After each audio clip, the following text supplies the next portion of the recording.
저는 초등학교 때 산에서 등산을 하다가 길을 잃은 것이 아니라 어머니를 잃어버릴 뻔한 적이 있었어요. 어머니와 함께 호남 지방에서 금강산이라고 불리는 대둔산으로 하루는 등산을 가게 되었어요. 지금은 몸이 이래서 산을 가는 것을 즐겨하지는 않지만 초등학생 때는 너무나 좋아했어요. 그래서 산만 보면 왜 그렇게 뛰어 올라갔는지 모릅니다. 그때도 대둔산을 오르면서 어머니와 함께 가는 것이 아니라 먼저 뛰어서 올라간 다음 어머니를 기다리는 방식으로 산을 타 올라갔습니다. 어머니께 산을 잘 타는 모습을 보여드리고 싶은 어린아이의 모습이었던 거죠. 그러다가 조금만 더 멀리 가볼까 하는 호기심이 발동하기 시작했어요. 이 호기심이 너무 강렬하게 올라와서 뒤도 돌아보지 않은 채 막 뛰어 올라가기 시작했습니다. 얼마나 빨리 올라갔는지 10분을 기다려도 어머니가 보이지가 않는 거예요. 20분이 지나도 오시지 않는 거예요. 그렇게 30분이 지나도 어머니를 찾을 수가 없었습니다. 이때부터 몸은 떨리고 마음은 불안해지기 시작했어요. 머리에서는 식은땀이 흐르고 조금씩 차오르는 무서움에 눈에 눈물이 고이기 시작했습니다. 방송에서는 누구누구 어린이를 애타게 찾는 부모님이 어디서 기다리고 있다는 내용이 흘러나왔지만 저에 대한 내용은 하나도 없었어요. 조금씩 저의 발걸음은 더 빨라지기 시작했습니다. 그렇게 20분가량을 왔던 길로 다시 내려가기 시작했습니다. 만남의 광장은 아니지만 대둔산에 여러 갈래의 길이 모이는 한 지점이 있었어요. 저는 그곳을 두리번 거리기 시작했습니다. 그러다 한쪽에 앉아 계시는 어머니를 발견하게 되었어요. 그래서 어머니를 부르면서 빠르게 달려가 어머니 품에 안겼습니다. 그렇게 한참을 무서워서 울었던 것 같아요. 어머니는 그런 저를 토닥거려 주시면서 이렇게 말씀해 주셨어요. 나도 많이 놀랬어. 도저히 너가 어디로 갔는지 알 수가 있어야 말이지. 그런데 갑자기 생각나더라. 여기서 기다리면 너가 오지 않을까? 생각해서 이곳에서 움직이지 않고 계속 기다리고 있었단다. 그런데 잘 찾아와서 다행이야. 다음부터는 빨리 올라가지 마. 이것은 순화해서 쓴 겁니다. 네, 절대 저희 어머니가 이런 식으로 얘기하지 않았어요. 그 뒤에는 상상에 맡기겠습니다. 그렇게 저는 어머니와 함께 걷던 길을 벗어나 다른 길로 가다가 짧은 시간이지만 어머니를 잃어버리는 경험을 했었어요. 더욱이 빠르게 오르고 싶은 저의 호기심이 낳은 결과는 이날 가야 할 목적지까지 가지 못하는 결과마저도 초래한 것이죠. 잘못된 선택이 그날까지의 목적지를 잃어버리게 만든 것이죠. 이와 같은 관점에서 오늘 본문을 보게 되면 약속을 잊고 목적지를 잃어버린 야곱의 모습을 우리는 본문을 통해 만나게 돼요. 야곱은 하나님의 역사로 형 에서와 극적인 화해를 이루게 되죠. 야복강 나루에서 만난 하나님은 야곱만 변화시킨 것이 아니라 형 에서의 마음도 변화시켜 주셨기 때문입니다. 그렇게 화해를 이룬 에서와 야곱은 각자 자신의 길을 찾아가기 시작합니다. 그래서 서로에게서 떠나게 되죠.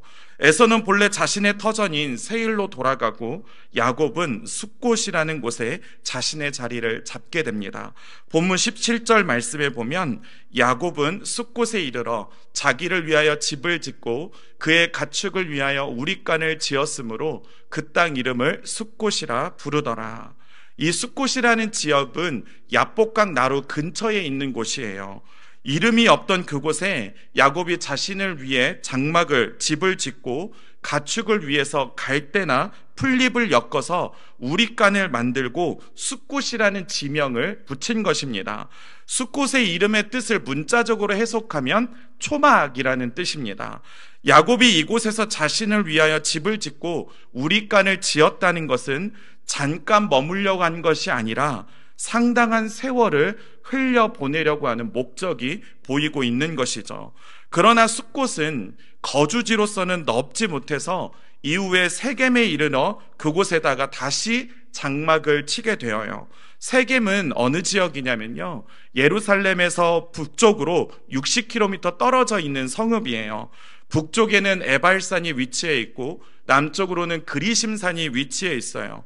그래서 그 중앙에 가나안 땅의 심장부라고 불려지는 지역이기도 했습니다. 그 중앙에 있는 세겜 땅에 가서 야곱은 장막을 친 것이죠. 땅이 비옥해서 농업이나 또한 목축업이 굉장히 왕성했던 지역이었습니다. 그렇게 야곱은 이곳에서 자신이 장막을 친 땅을 백크시타, 곧 이때의 화폐 단위로 100개를 주고 매입하게 됩니다. 야곱의 여정 가운데 이 숫곳과 세겜에서의 생활은 대략 10년의 기간이라고 해요. 이 여정을 보면 야곱의 자녀들도 어느덧 성인이 되어 있었습니다. 그런데 여기서 우리가 생각해 봐야 할 것이 있어요. 야곱이 가나안으로의 여정을 밧다람에서 시작할 때, 곧 하란에서 시작할 때 크게 두 개의 목적지를 생각해 볼 수 있었습니다. 먼저는 아버지와 어머니가 거주하고 있는 브엘세바라는 지역이에요. 그리고 두 번째는 집을 떠나오면서 뜨겁게 영적 체험을 했던 베델이라는 지역입니다. 그런데 야곱은 이 두 지역이 아니라 세겜 땅을 선택해서 그곳에서 10년이라는 세월을 보내고 있는 것이죠. 왜 야곱은 이곳에서 10년이라는 세월을 보내고 있을까요?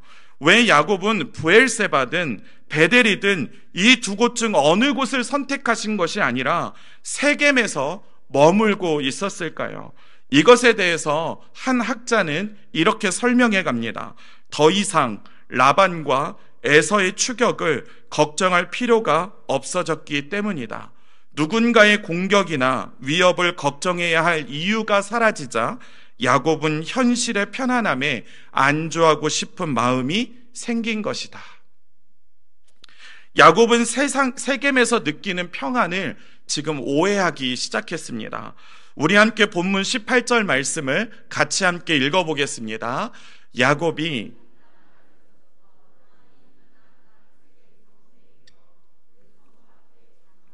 치고 평안이 세겜 성읍에 이르렀다, 도착했다라고 말해주고 있습니다. 라반이라는 고비, 형 에서와의 고비가 있었지만 결국 평안이 가나안 땅에 도착했다는 것이죠. 그렇게 이제 이 모든 문제가 끝났기에 자신의 삶에는 평안만이 가득할 것이라고 그는 오해했던 거예요. 그렇게 야곱은 목적지를 향한 자신의 발걸음을 멈추었던 것입니다. 그래서 야곱은 여기서 제단을 쌓고 이렇게 그 제단을 부릅니다. 본문 20절 말씀에 보면 거기에 제단을 쌓고 그 이름을 엘로헤 이스라엘이라 불렀더라. 제단을 엘로헤 이스라엘이라 부른 것은 야곱의 신앙이 담겨 있는 거예요. 신앙이 없는 게 아니에요. 신앙이 담겨 있습니다. 왜냐하면 엘로헤 이스라엘의 이 단어의 뜻은 하나님, 이스라엘의 하나님이라는 뜻을 가지고 있기 때문이죠. 다시 말해서 지금 여기까지 자신을 인도하신 하나님을 찬양하고 예배하고 있는 모습을 보여주고 있는 거예요. 자, 겉으로 보기에는 아무런 문제가 없는 것처럼 보이지만 여기에는 감추어진 문제가 있어요. 지금 야곱이 제단을 쌓고 그것을 엘로헤 이스라엘이라고 부른 이유는 야곱의 평안과 연관되어 있기 때문입니다. 이 평안이 앞으로도 지속될 것이라고 그는 생각했던 것이죠. 세겜이 이제 자신의 목적지라고 여겼기 때문이라는 거예요. 제단을 쌓고 하나님을 예배한 것이 문제가 아니라 야곱 스스로가 지금 자신의 목적지로 세겜을 삼은 것이 문제라는 것이죠. 여기서 우리는 야곱이 평안이라는 것을 해석하는 것에 두 가지의 오해를 하고 있음을 깨닫게 됩니다. 저는 오늘 본문을 통해 두 가지로 말씀을 정리하겠습니다.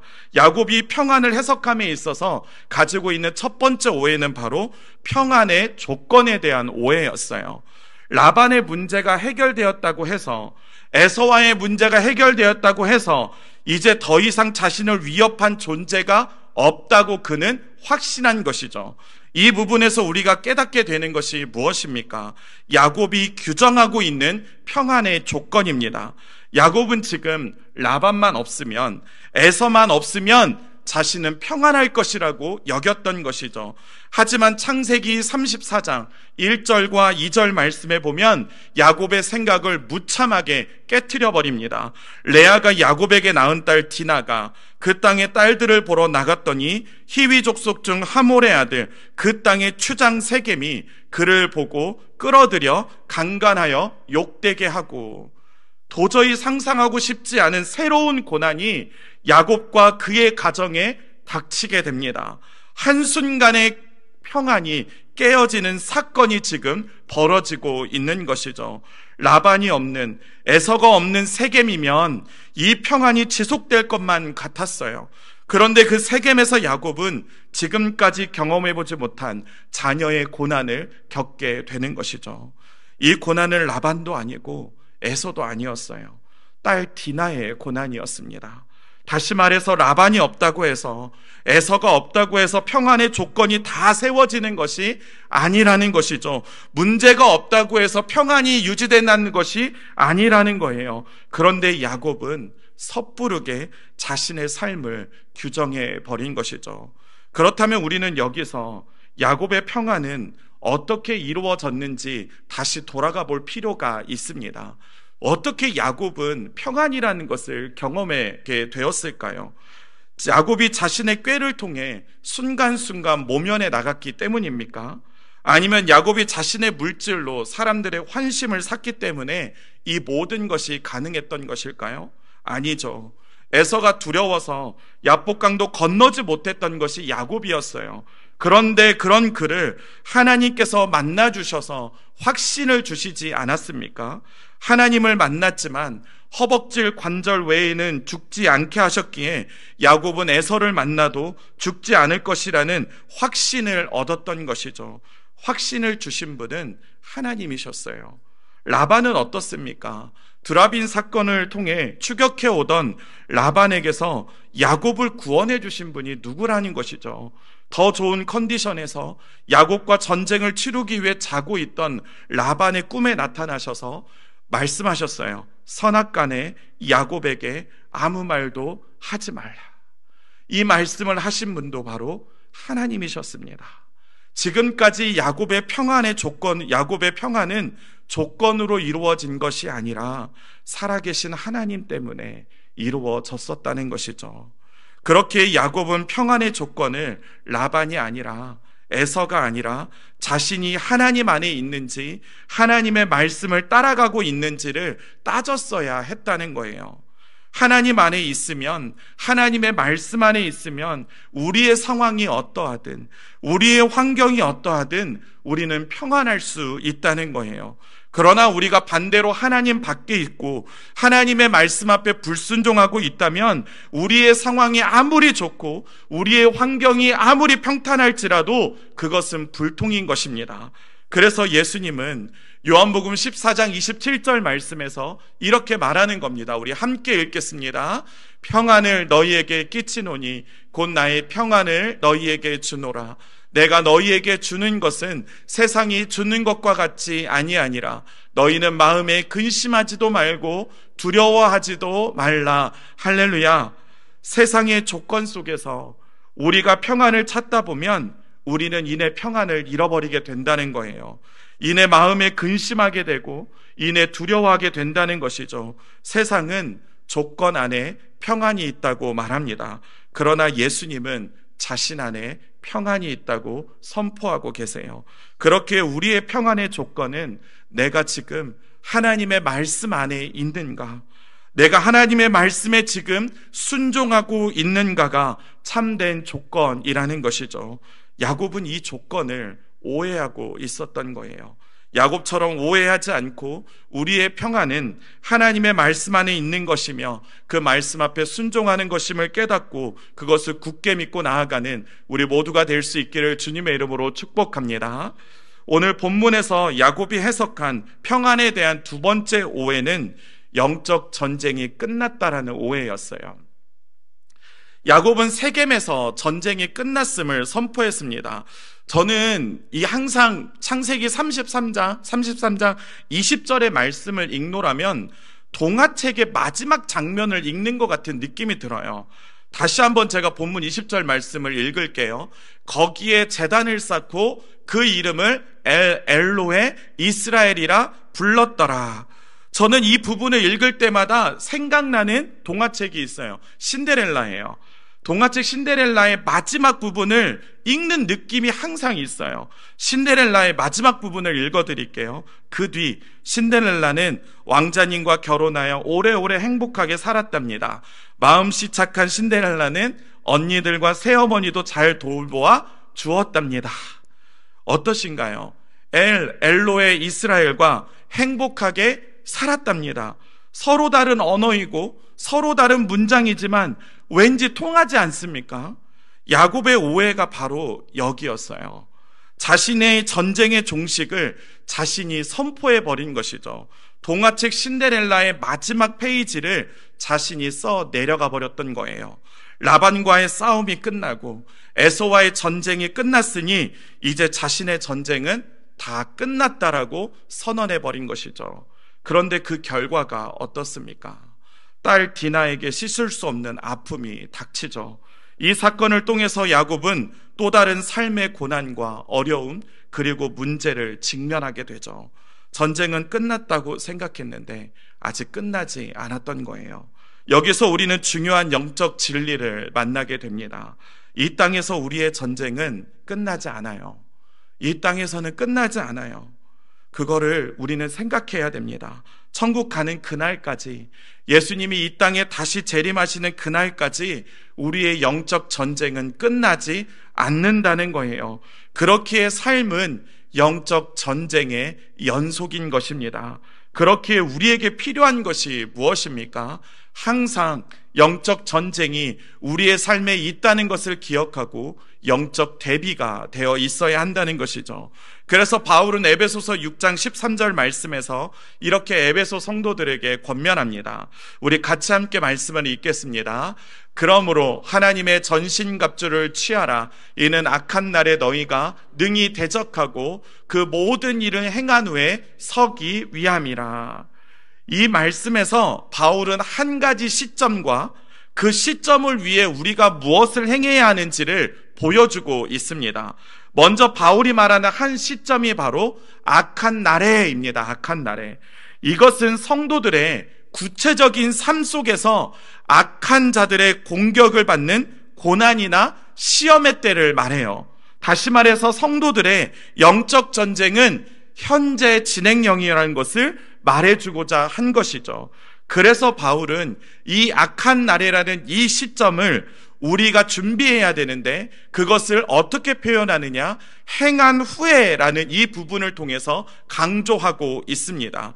여기에서 쓰인 행하다라는 것은 성취하다 또는 준비하다라는 뜻을 가지고 있는 동사 형태예요. 그러므로 지금 바울은 악한 영들의 도전 앞에서 싸울 태세를 갖추고 있는 것이 우리가 대비해야 할 삶의 자세라는 것이죠. 다시 말해서 행한 후에라는 것은 영적 도전 앞에서 늘 싸울 태세를 갖추고 있으라는 말이며 또한 영적 싸움을 다 마친 후에 하나님 앞에 서게 될 것을 기억하라는 것입니다. 그럴 때 우리는 이 땅에서 깨어 있을 수 있게 된다는 것이죠. 그렇습니다. 사랑하는 성도 여러분, 우리의 영적 전쟁은 끝난 것이 아니라 현재 진행형이에요. 세겜이 우리의 목적지가 아니라는 것이죠. 이 땅에서의 평안만이 우리의 목적지가 아니라는 거예요. 우리의 목적지는 바로 하나님의 나라인 줄 믿습니다.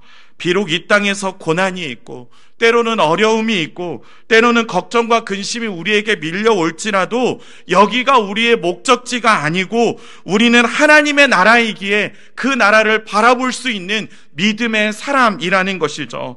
그럴 때 우리는 야곱과 같이 우리 스스로가 우리의 전쟁이 끝났다라고 선언하지 않을 수 있는 것입니다. 하나님의 나라가 우리의 목적지가 되어 그 나라를 바라보며 나아가는 우리 모두가 될 수 있기를 주님의 이름으로 축복합니다.